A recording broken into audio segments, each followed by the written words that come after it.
Speaking freedom. Speaking freedom. Giving you the answers to be free. Be free. Be free. 'Cause we're speaking freedom. And we're live online with Kaci. Looking asshole. I was high when I met her. We was down at Tribeca. She get under your skin if you let her. She get under your skin.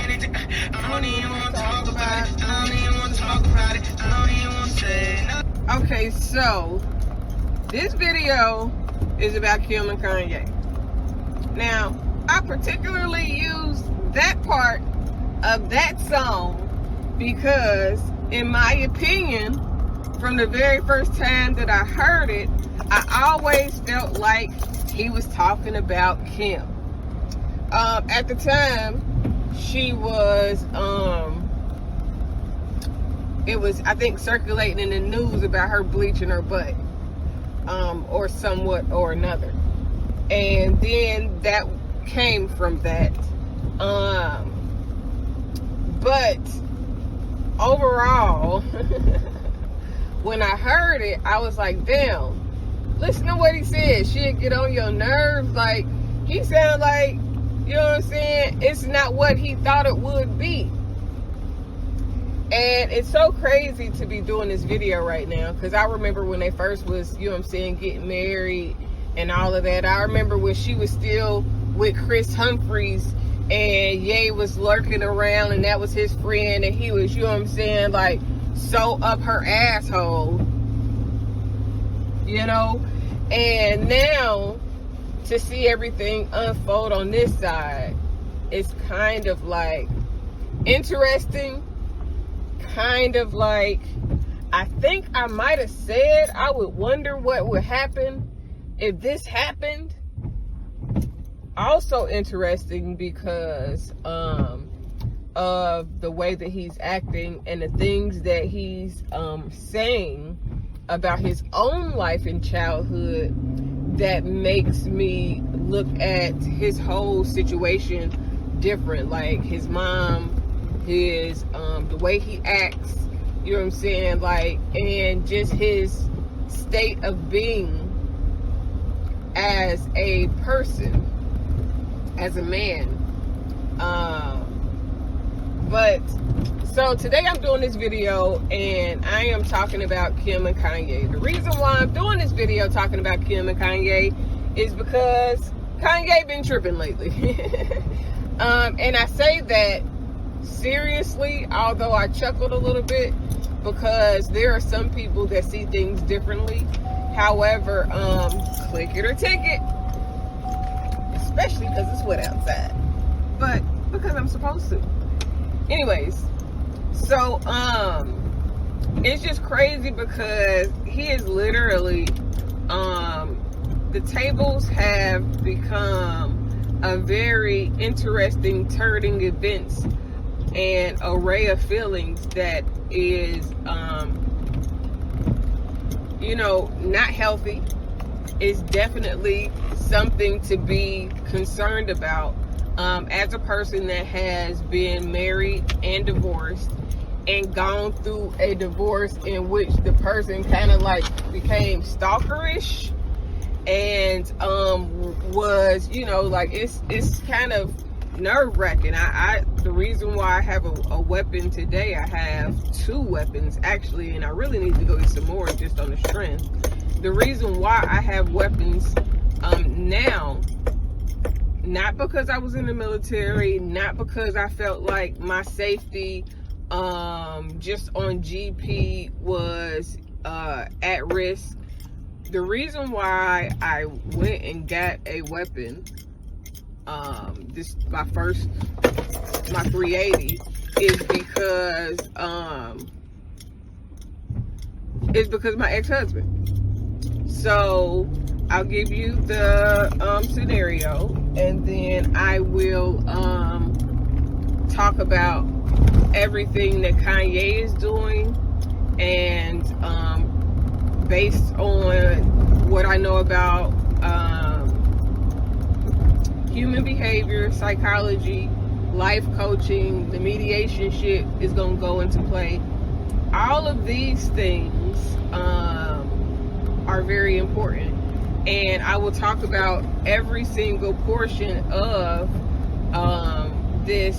And I'll try to do it from every perspective also, because Kanye has a certain perspective, Kim has a certain perspective, and then the children will have their own perspective, and then the perspective of people, familiar, unfamiliar, that's been in situations, not been in situations like that. So basically, Kim filed for divorce. Kanye and Kim got married, like, I don't even know if Kim's divorce from Chris Humphries was finalized when they got married, or when they started dating, because I remember watching the Kardashians when I used to watch the Kardashians back in 2011, 2012, before I got my divorce, and Kanye was lurking around Chris Humphries and Kim Kardashian. Like, I think they had been friends, but he was like pushing up on her, like, you know, whenever you leave him, tap in type shit, you know what I'm saying? So the fact that Kim filed for divorce and began dating someone else, which is clearly Kim's behavior pattern. So every time Kim has gotten out of a relationship, whether they have broken up, whether they have like, if they were married and got a divorce, like, Kim done been divorced at least 2 or 3 times, I think. I think Ye might be her third. But if it's just her second divorce, but I don't think that it is. So Kim's behavior pattern is really more so, it's not necessarily bad. When Kim is over you, if Kim is anything like the average person, they give you a lot of chances, and then once they're over you, then they're just over you. They really don't double back like that. They'll move on to something else. Now, some people move on to something else really quickly. Like, there is a large amount of people that believe in the theory of get with somebody new to get over whoever you leaving, or whoever you know, don't fuck with no more, basically. And now, I am not big on that. I think that it takes time. Well, there was a time that I probably would have, you know, been like, yeah, on to the next one. But over the years, I've just come out of that because, one, after you get divorced from a motherfucker that's narcissistic, that is, that plays the victim well, that shit can kind of just fuck your shit up. Your mind be like, I don't even want to deal with nobody else unless it's somebody else that they're familiar with. So Kim got filed for divorce, and immediately at first, Kanye was rumored to be dating some transgender person.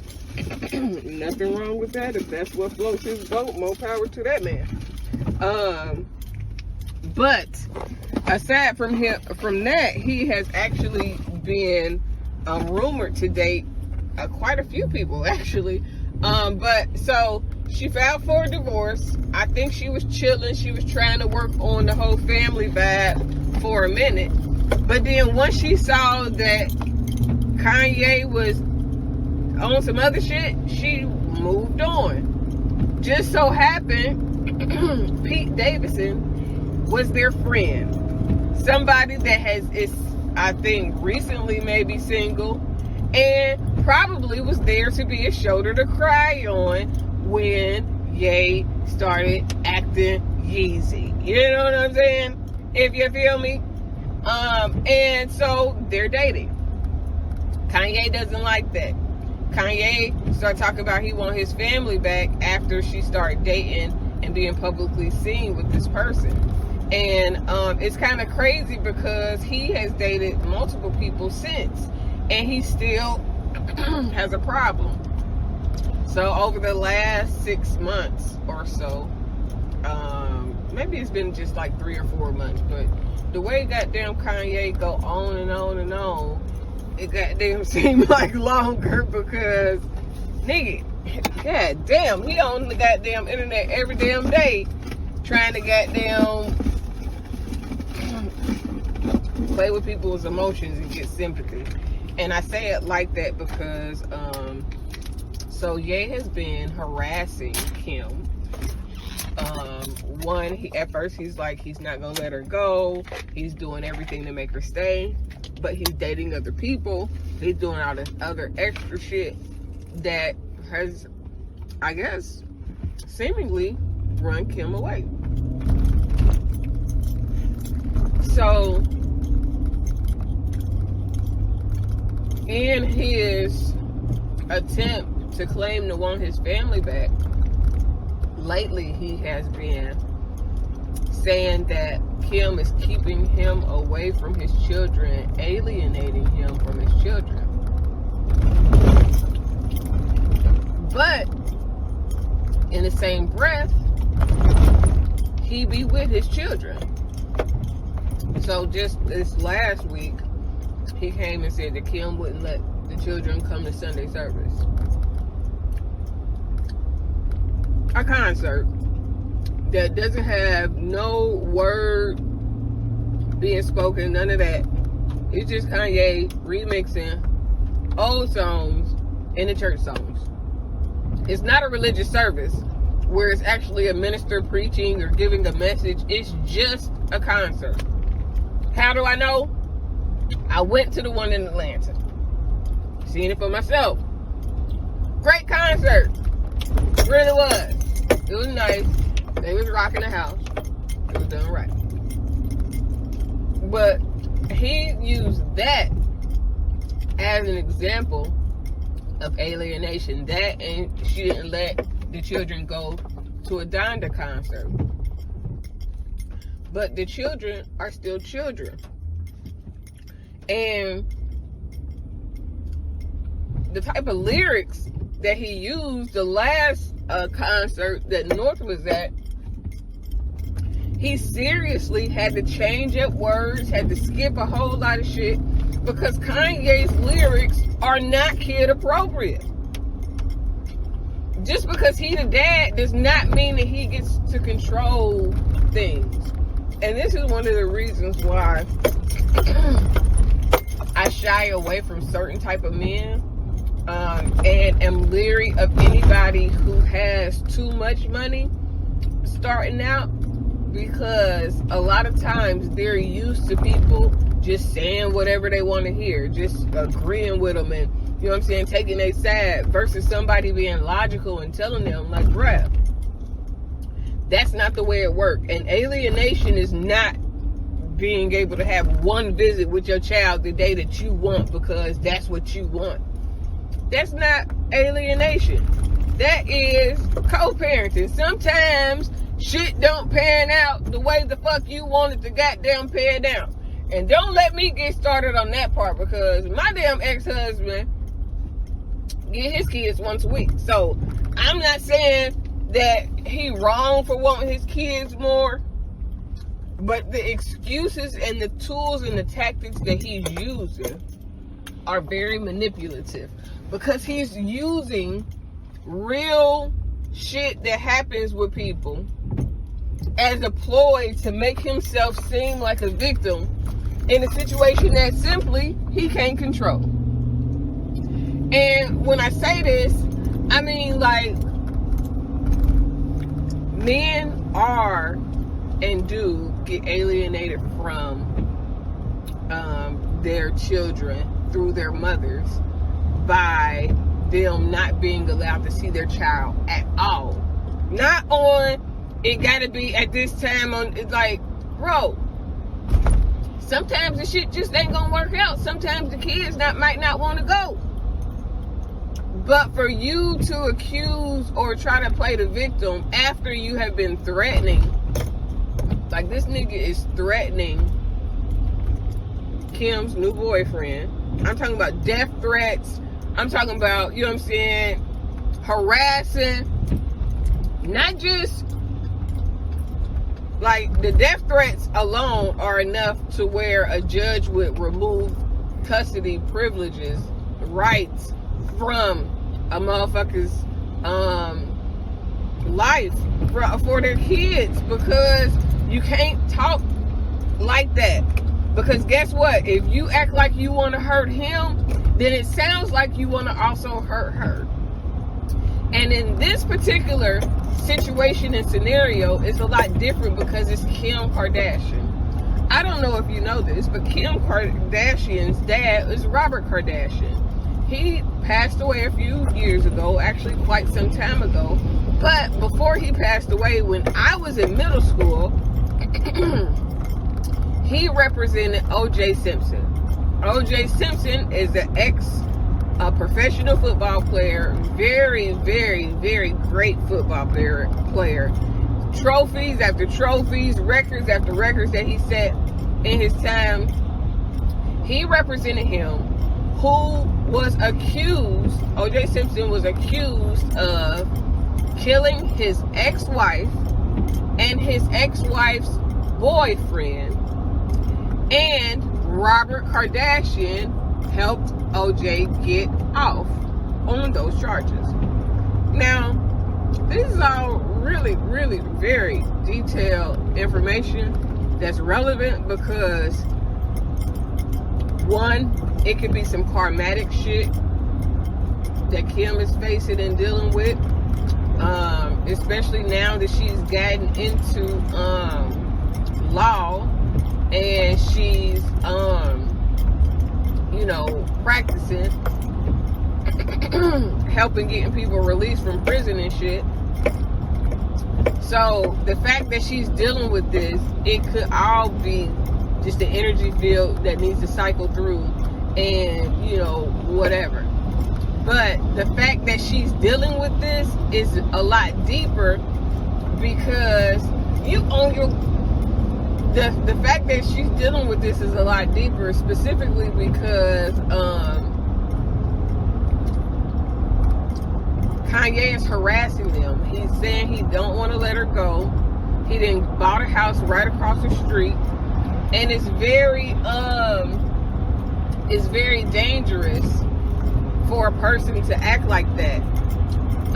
It is because if his behavior gets worse and he's been making threats to her new boyfriend, and then the fact that he is, harassing her, he don't want to let her go. He's saying that he's going to do this, he's going to act like this, you know what I'm saying?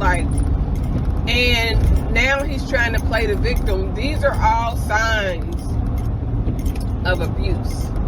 And, of course, I study psychology, but in addition to that, I was in an abusive relationship. Mentally abusive, spiritually abusive, and abuse meaning manipulative. Because a person will say things and do things in order to manipulate you to do what they want you to do by using words and things that they know would either damage you or hurt you or paint a different picture about you to other people. And it's so crazy because I remember looking up the information about abuse. What was abuse? Because my ex-husband's cousin was like, that's kind of abusive. Like, don't let him fool you into taking him back or going back, because now he's acting like everything is going to be better. Because normally they act like everything is going to be better and then things get worse. And it's just crazy to watch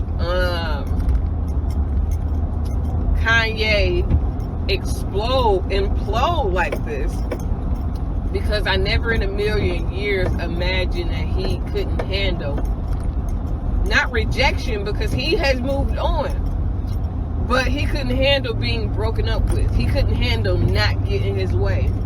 But the kicker part is that within everything that Kanye is saying, he keeps talking about how his mother moved him away from his children, from his dad, and he doesn't want that to be the same with his children. So he moved right across the street from Kim. So then he said, he was upset because he didn't get a chance to know his father, and he was kept away from his father. So it sounds like Donda was toxic as fuck. It sounds like Donda wasn't this perfect saint that everybody is acting like Donda was, in relation to even how she was as a mother to Kanye. And God rest her soul, she passed away a few years ago after having a plastic surgery, which is also weird that Kanye would be with somebody who actually seems to be addicted to plastic surgeries, and his mom passed away from plastic surgeries. Now that could be one of those trauma bonding things, to where because he knows that she has these plastic surgery procedures, he may feel like being with her is similar to being connected to his mom, or being able to save her, or be with her in a way as if he would have protected, what I'm saying, dealing with his mom. And healing from that trauma could make you gravitate to somebody who it's either gonna make you hate what caused her death, or it's going to make you become kind of obsessive about like plastic surgeries and shit. So even him gravitating to Kim so much could not even be the fact that he really liked Kim, because again, the songs say, and I'm sure that their relationship at home is not these perfect pictures. Listen, the fact that I was married before gives me so much leverage in speaking on something like this, because my ex-husband used to stalk me, y'all. He used to and I don't talk about this because I don't want to make him look bad, and I've already talked about this so much in the past, just talking about my story. And during the process of it happening, I felt like I had to share it, because if something actually happened, I was concerned. I still got text messages of shit that he said. I still got where he would send, like, I remember one time I was staying with a girl while my house was being built. I was sleeping on the air mattress on her floor for like a couple of weeks or whatever. And I never, since we've been divorced, I never met him at like where I lived at, ever, because he already was acting weird when we was in the divorce attorney's office. So I never did that. Now I'm gonna have to go, and I'm gonna have to continue this video a little bit later because I'm on my way. It was because of the way he was acting when we were in the divorce attorney's office. So but he would send me, like, one time he sent me a message, like the number part of the address in which we were staying at, and I was like, I don't know what that is, because I was scared. Like, why are you stalking me? Thank you.